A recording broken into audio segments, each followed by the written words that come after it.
哇，今日非常之得，同我千個兄弟去作義啦，知道？好，忙噶咯，好晒。呢個。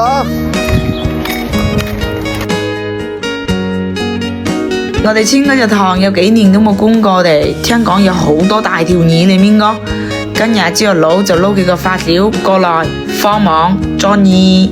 放網係嘛？啊，做得嘛做？啱來邊睇？啱來哦。你放網。發市啦。嗰啲有魚哦。大家坐低嘛，係。有啲魚啊。你掰開條。開嘅嘛，擘開嚟啦，係。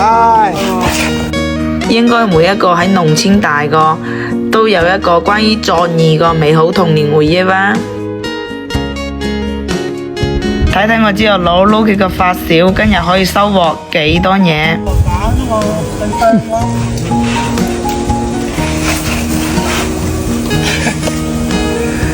將漁網嘅一頭放好，就開始撒網。朝頭早係一個急性格嘅人㗎，所以呢，佢係適合作義，冇適合釣魚。釣魚係需要耐性㗎，賢者上鈎，係嘛？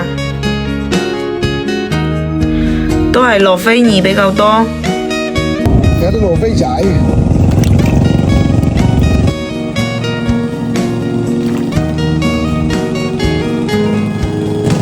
錯咗係嘛？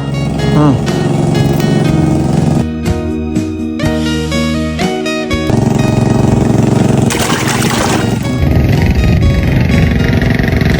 大哥，望過來。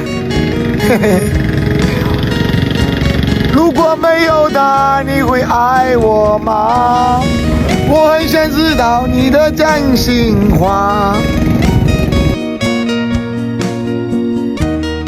有句話講，男人到老都係少年㗎。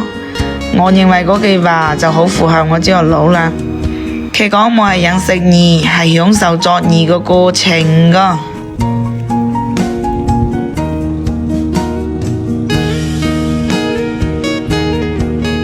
冇咩大條嘢冇影係嘛？有冇個羅非仔？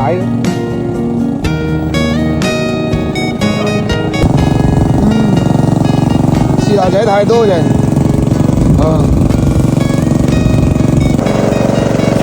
收工啊！